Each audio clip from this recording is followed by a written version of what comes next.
ಅದು ನೀವೆಲ್ಲ ಮನೆಗೆ ಸೇಫಾಗಿ ರೀಚ್ ಆದ್ರ ಅಂತ ಕೇಳೋಕೆ ಕಾಲ್ ಮಾಡಿದೆ ಅಷ್ಟೇ. ಮದುವೆ ಮುಗಿಸ್ಕೊಂಡು ಮಂಗಳ ಗ್ರಹಕ್ಕೆ ಹೋಗೋಕ್ಕಾಗತ್ತೆ, ನೇರವಾಗಿ ಮನೆಗೆ ಬಂದ್ವಿ. ಮಮ್ಮಿಗೆ ತುಂಬ ಸುಸ್ತಾಗಿ ಹೋಗಿತ್ತು, ಆಲ್ರೆಡಿ ಮಲ್ಕೊಂಡ್ರು. ನಾನು ಇನ್ನೇನು ಮಲ್ಕೊಳ್ಳೋದ್ರಲ್ಲಿದ್ದೆ, ನೀವು ಫೋನ್ ಮಾಡಿದ್ರಿ. ಚಿಕ್ಕಿ, ಮದುವೆ ಮನೆ ಗಲಾಟೆನಲ್ಲಿ ನಿಮ್ಮ ಹತ್ರ ಮಾತಾಡೋದಕ್ಕೆ ಆಗಲಿಲ್ಲ. ನಾಳೆ ಬರ್ತೀನಿ, ಚೆನ್ನಾಗಿ ಹರಟೆ ಹೊಡೆಯೋಣ. ಅದಕ್ಕಿಂತ ಮೊದಲು ನಾನು ಚಿನ್ನು ಜೊತೆ ಮಾತಾಡಬೇಕು. ಅದು ಸರಿ, ನೀವೆಲ್ಲರೂ ಮದುವೆಗೆ ಬಂದಿದ್ರಿ, ಚಿನ್ನು ಯಾಕೆ ಬಂದಿರಲಿಲ್ಲ? ಹೋಗಲಿ, ಊಟನಾದರೂ ಮಾಡಿದ್ಲಾ? ಬೇಡ ಬಿಡಿ, ನಾನೇ ಫೋನ್ ಮಾಡಿ ಕೇಳ್ತೀನಿ. See you tomorrow, bye, good night. ಈಗಾಗಲೇ ತುಂಬ ಲೇಟಾಗಿದೆ, ಇವಾಗ ಫೋನ್ ಮಾಡೋದು ಬೇಡ. ನಾಳೆ ಬೆಳಗ್ಗೆ ನಾನೇ ಹೋಗ್ತೀನಲ್ಲ, ಅಲ್ಲೇ ಮಾತಾಡಿದ್ರಾಯ್ತು.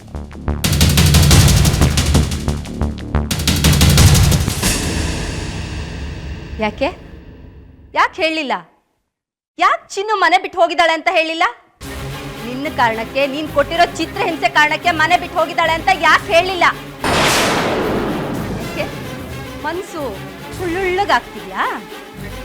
ಆಫ್ಟರ್ ಆಲ್ ಮನೆ ಕೆಲಸದವಳು ಅವಳು ಮನೆ ಬಿಟ್ಟು ಹೋದ್ರೆ ನೀನು ಯಾಕೆ ಎಷ್ಟೊಂದು ಕಿರ್ಚಾಡ್ತಿದ್ಯಾ? ನಾನು ನಿನ್ನ ಅಕ್ಕ, ಮೊದಲು ನನಗೆ ಮರ್ಯಾದೆ ಕೊಟ್ಟು ಮಾತಾಡ್ದನ್ನ ಕಲ್ತ್ಕೊ. ಏನಿದು ಗಲಾಟೆ? ಒಳ್ಳೆ ಬೀದಿಲಿ ಹೆಂಗಸರು ಕಿತ್ತಾಡ್ತಿದಾರಲ್ಲ, ನೀವೆಲ್ಲ ವಿದ್ಯಾವಂತರು ಅನ್ನೋದು ಮರ್ತಿದ್ದೀರಾ? ಮಾತಾಡ್ದೆ ಮೌನವಾಗಿ ನಿಂತ್ಬಿಟ್ರೆ ಏನಾಯ್ತು ಹೇಳಿ? ಮಾತೆತ್ತಿದ್ರೆ ಮೂದಲ್ಸೋದು, ತಪ್ಪು ಮಾಡದೇ ಇದ್ರು ಬೈಯೋದು, ಒಂದೇ ಸಲಕ್ಕೆ 3-4 ಕೆಲಸ ಹೇಳಿ ಯಾಕೆ ಮಾಡ್ಲಿಲ್ಲ ಅಂತ ಕೇಳೋದು, ಎದುರಿಗೆ ಸಿಕ್ಕಾಗಲ್ಲ ಈ ಮನೆಯಿಂದ ಯಾವಾಗ ತೊಲಗ್ತೀಯಾ ಅನಿಷ್ಟ, ಈ ಮನೆಯಿಂದ ಯಾವಾಗ ತೊಲಗ್ತೀಯಾ ಅನಿಷ್ಟ ಅಂತ ಅವಳಿಗೆ 1000 ಸಲ ಕೇಳ್ತಿದ್ದೆ. ಇಷ್ಟೆಲ್ಲ ಅನಿಸ್ಕೊಂಡ್ಮೇಲೂ ಯಾರು ತಾನೇ ಈ ಮನೇಲಿ ಇರ್ತಾರೆ?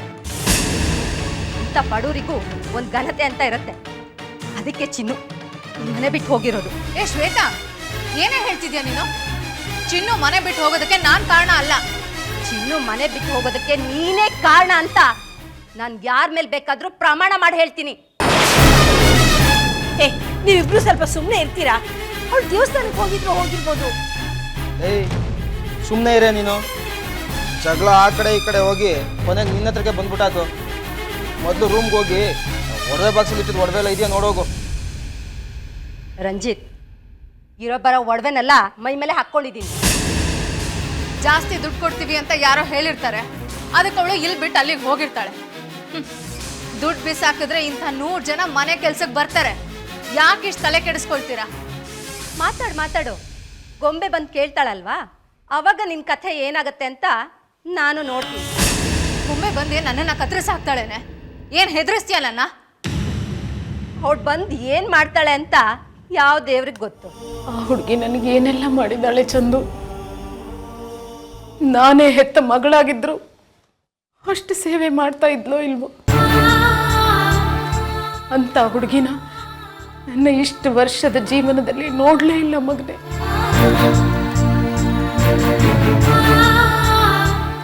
ನಾನಿವತ್ತು ಸರಿಯಾಗಿದ್ದೀನಿ, ಎಲ್ಲರ ಹಾಗೆ ಓಡಾಡ್ಕೊಂಡಿದ್ದೀನಿ ಅಂದರೆ ಅದಕ್ಕೆ ಅವಳೇ ಕಾರಣ. ನನ್ನ ಮೇಲೆ ಜೀವದ ಋಣ, ನನ್ನ ಜೀವನದ ಋಣ, ಆರೋಗ್ಯದ ಋಣ ಎಲ್ಲ ಹೊರಸ್ಬಿಟ್ಟು ಹೊರಟು ಹೋಗ್ಬಿಟ್ಲು.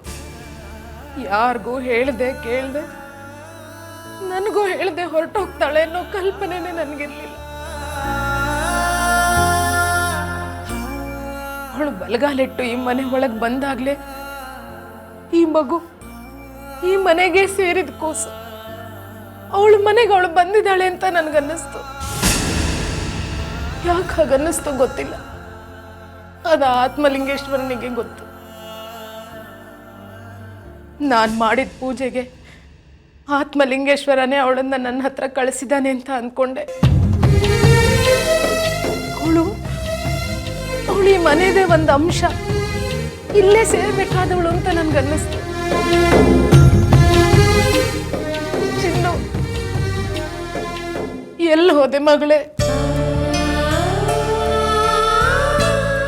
ನೆಲದ ಮೇಲೆ ಕಾಲೂರಿ ಬಿಗಿಯಾಗಿ ಅಪ್ಪಿಕೊಂಡವರು ಹಾಗೆ ಅಪ್ಪಗೆ ಸಡಲಿಸಿ ತಿರುಗಿ ಬಾರದ ಹಾಗೆ ಹೊರಟು ಹೋಗ್ಬಿಡ್ಬಾರ್ದು.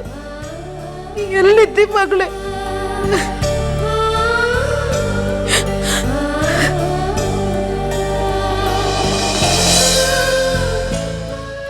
ಚಿಕ್ಕ, ಉಪ್ಪು ತಿಂದವನು ನೀರು ಕುಡಿಲೇಬೇಕು, ತಪ್ಪು ಮಾಡಿದವನು ಶಿಕ್ಷೆ ಅನುಭವಿಸ್ಲೇಬೇಕು.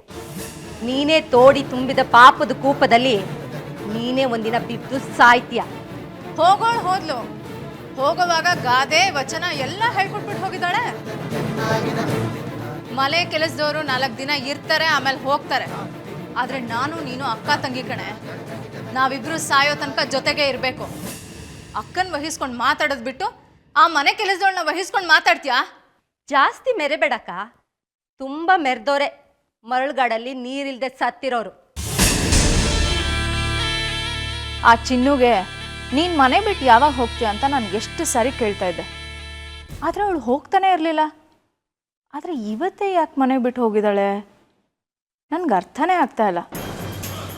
ಅಯ್ಯೋ, ಹೋದರೆ ಹೋಗ್ತಾಳೆ. ನನಗಂತೂ ಸಿಕ್ಕಾಪಟ್ಟೆ ಸಂತೋಷ ಆಯಿತು. ಅವಳು ಈ ಮನೆ ಬಿಟ್ಟು ಹೋದರೆ ಸಾಕು ಅಂತ ನಾನು ಕಾಯ್ತಾ ಇದ್ದೆ. ಅಂತೂ ಇಂತೂ ಪೀಡೆ ತೊಲಗ್ತು. ಈ ಮನೆಯಲ್ಲಿ ಎಲ್ಲರೂ ಆ ಮನೆ ಕೆಲಸದವಳನ್ನ ಚಿನ್ನು ಚಿನ್ನು ಅಂತ ತಲೆ ಮೇಲೆ ಕೂಡಿಸ್ಕೊಂಡಿದ್ರು. ಅವಳು ಪರವಾಗೇ ಮಾತಾಡ್ತಾ ಇದ್ರು.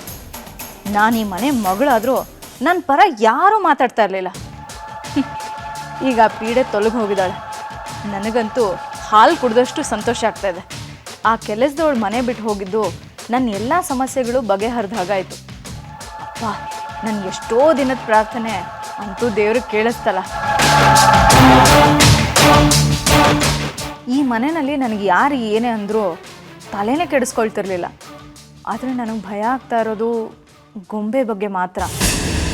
ಚಿನ್ನು ಮನೆ ಬಿಟ್ಟು ಹೋಗಿದ್ದು ನನ್ನಿಂದನೇ ಅಂತ ಗೊಂಬೆಗೆ ಏನಾದರೂ ಗೊತ್ತಾಗ್ಬಿಟ್ರೆ ಖಂಡಿತವಾಗ್ಲೂ ಸಮಸ್ಯೆಗಳು ಮತ್ತೆ ಶುರು ಆಗುತ್ತೆ.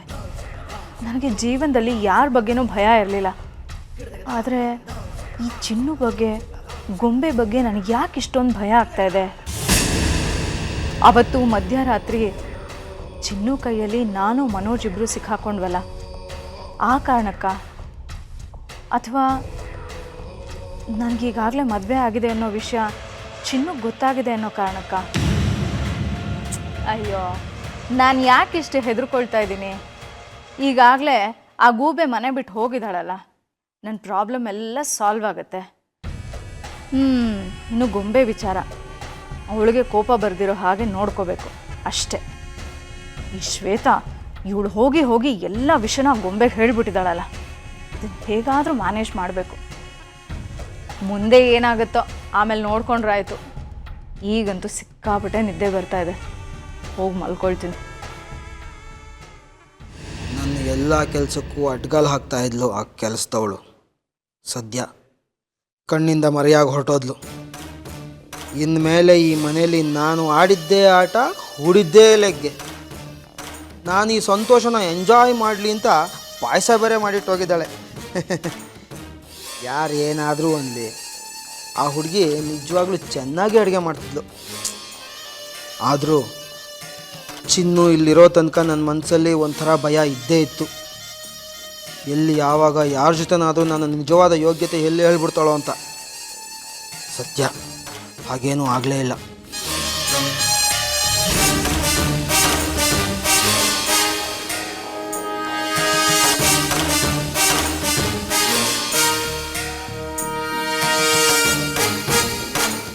ರಂಜಿತ್, ಮದುವೆ ಮನೇಲಿ ಕುತ್ತಿಗೆವರೆಗೂ ತಿನ್ಕೊಂಡು ಬಂದಿದ್ದೀರಾ, ಮತ್ತೆ ಇಲ್ಲೂ ಬಂದು ಪಾಯಸ ತಿಂತ ಕೂತಿದ್ದೀರಲ್ಲ.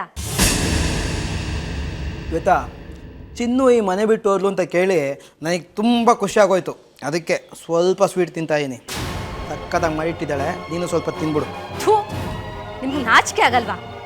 ಚಿನ್ನು ಏನು ಈ ಮನೇಲಿ ಬಿಟ್ಟಿ ಕೂಳ್ ತಿಂತಾ ಇರಲಿಲ್ಲ. ಬೆಳಿಗ್ಗೆಯಿಂದ ಸಂಜೆ ತನಕ ಕತ್ತೆ ಥರ ದುಡಿತಾ ಇದ್ಲು. ಅವಳ ಅನ್ನ ನೀರು ನೆರಳನ್ನ ಅವಳೇ ರೂಪಿಸ್ಕೊಳ್ತಾ ಇದ್ಲು. ನಿಮ್ಗೆ ಯಾಕೆ ಅವಳ ಮೇಲೆ ಇಷ್ಟೊಂದು ಹೊಟ್ಟೆ ಕಿಚ್ಚು? ಓ ಪಾಪ, ಅವಳ ಎದುರಿಗೆ ಬಿಟ್ಟಿ ಕೂಳ್ ತಿನ್ನೋಕೆ ನಿಮ್ಗೆ ನಾಚಿಕೆ ಆಗ್ತಿತ್ತಾ? ಯಾಕೋ ನಾಲ್ಗೆ ಉದ್ದಾಗ್ತಿದೆಯಲ್ಲ. ನಾಲ್ಗೆ ಉದ್ದಾಗ್ತಿರೋದು ನಂದಲ್ಲ, ನಿಮ್ದು. ಚಿನ್ನು ಮನೆ ಬಿಟ್ಟು ಹೋಗ್ತಾಳೆ ಅಂದರೆ ನಿಮ್ಗೆ ಯಾಕ್ರಿ ಇಷ್ಟೊಂದು ಸಂತೋಷ?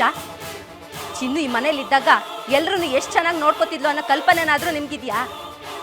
ಚಿನ್ನು ಮನೆ ಬಿಟ್ಟು ಹೋಗಿದ್ದಕ್ಕೆ ನಿಮಗೂ ಕುಮುದಕ್ಕಂಗೂ ಅದೇನು ಸಂತೋಷನೋ. ನಿಮ್ಗೇನ್ರಿ ಬಂದಿದೆ ಇಬ್ರಿಗೂ ದೊಡ್ಡ ರೋಗ?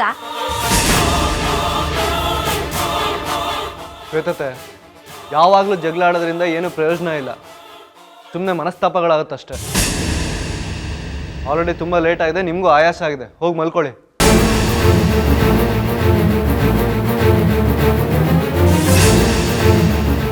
ನಂದನ್, ನನಗೂ ನಿನಗೂ ಈ ಜನ್ಮದಲ್ಲಿ ಈ ಹೆಣ್ಮಕ್ಳನ್ನ ಅರ್ಥ ಮಾಡ್ಕೊಳಕ್ಕಾಗಲ್ಲ ನೋಡು. ಆಫ್ಟರ್ ಆಲ್ ಒಬ್ಬ ಕೆಲಸ ದುಡ್ಡಿಗೆ ಮನೆ ಬಿಟ್ಟು ಹೋಗಿದ್ಕೆ ಎಲ್ಲರೂ ಆಕಾಶನೇ ತಲೆ ಮೇಲೆ ಬಿದ್ದೋರ್ ಥರ ಆಡ್ತಾ ಇದ್ದಾರೆ. ಬೇಕು ಅಂದರೆ ನಾಳೆ ಬೆಳಗ್ಗೆನೇ 10 ಜನ ಹುಡುಗಿನ ಮನೆ ಮುಂದೆ ನಿಲ್ಲಿಸ್ತೀನಪ್ಪ. ಸ್ವಲ್ಪ ಬಾಯಿ ಮುಚ್ತೀರಾ ಮಾವ? ನೀವು 10 ಜನ ಅಲ್ಲ 100 ಜನನ ಕರ್ಕೊಂಬಂದು ಅದರಲ್ಲಿ ಒಬ್ಳು ಚಿನ್ನು ಇರಲ್ಲ. ಈ ಮನೇಲಿ ಎಲ್ರಿಗೂ ಚಿನ್ನು ಬೇಕು, ಆದರೆ ನಿಮಗೆ ಕುಮುದತೆಗೆ ಮಾತ್ರ ಬೇಡ. ಹಾಂ, ಅದೇನು ಕಾರಣ ಅಂತ ನನಗೂ ಗೊತ್ತಿಲ್ಲ. ನಾನು ಆ ಕಾರಣ ಹುಡುಕ್ತಾನೆ ಇದ್ದೀನಿ. ಬಿ ಕೇರ್ಫುಲ್ ಮಾವ. ನನ್ನ ಎದುರಿಗಷ್ಟೇ ಅಲ್ಲ, ಬೇರೆ ಯಾರ ಎದುರಿಗೂ ಚಿನ್ನು ಬಗ್ಗೆ ಹಗುರವಾಗಿ ಮಾತಾಡಬೇಡಿ. ಒಂಚೂರು ಚೆನ್ನಾಗಿರಲ್ಲ ಅದು. ಚೆನ್ನಾಗಿಲ್ಲದಿರೋದು ನನಗೊಂಚೂರು ಇಷ್ಟ ಆಗಲ್ಲ.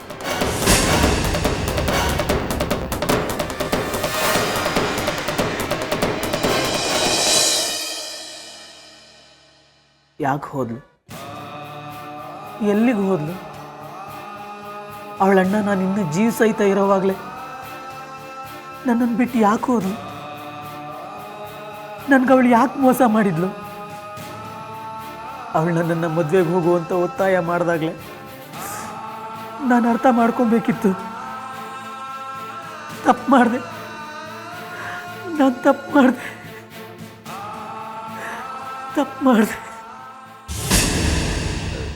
ಇದೆಲ್ಲ ಒಂಥರ ವಿಚಿತ್ರ ಅಲ್ವಾ ರಾಮು?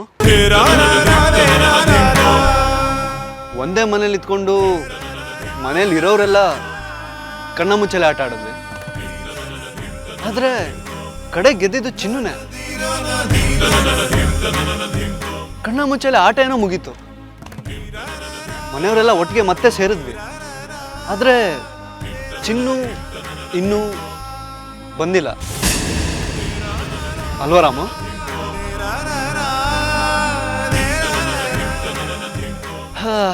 ಚಿನ್ನು ವಾಪಸ್ ಬಂದಿಲ್ಲ ಅಂತ ನಿನಗೆಷ್ಟು ದುಃಖ ಆಗ್ತಿದೆಯೋ ಅಷ್ಟೇ ದುಃಖ ನನಗೂ ಆಗ್ತಿದೆ ರಾಮು. ಇಲ್ಲ ಚಂದು, ಕೆಲವೊಂದು ವಿಷಯಗಳು ನಿನ್ಗೆ ಅರ್ಥವಾಗಲ್ಲ. ಚಿನ್ನು ಈ ಮನೆಯಲ್ಲಿ ಕಣ್ಣ ಮುಚ್ಚಲೆ ಆಟ ಆಡ್ತಿರ್ಲಿಲ್ಲ. ಅವಳಿಗೊಂದು ಗುರಿ ಇತ್ತು,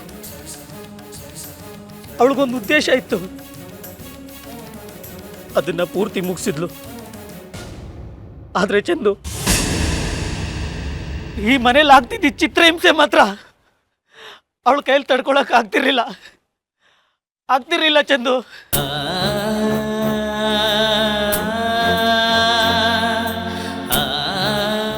ಚಿನ್ನು ವಾಪಸ್ ಮನೆಗೆ ಬರಲಿ ಅಂತನಾ? ಯಾಕೆ ಬರಬಾರ್ದು ಚಂದನ್? ಬರೋದೇನೋ ಸರಿ, ಮನೇಲಿ ಎಲ್ಲರೂ ಬರಲಿ ಅಂತಾನೆ ಇಷ್ಟಪಡ್ತಿದ್ದಾರೆ. ಆದರೆ ಮುಖ ಮುಚ್ಕೊಂಡು ಕದ್ದು ಮುಚ್ಚಿ ಓಡಾಡ್ಕೊಂಡು ಮನೇಲಿದ್ರೆ ಏನು ಪ್ರಯೋಜನ ರಾಮ? ಒಂದೇ ಸೂರ್ಯನ ಕೆಳಗಿದ್ಕೊಂಡು ಅದೆಷ್ಟು ದಿನ ಅಂತ ಕದ್ದು ಮುಚ್ಚಿರೋಕ್ಕಾಗತ್ತೆ? ಚಂದು, ಏನು ಹೇಳ್ತಿದ್ಯಾ ನೀನು?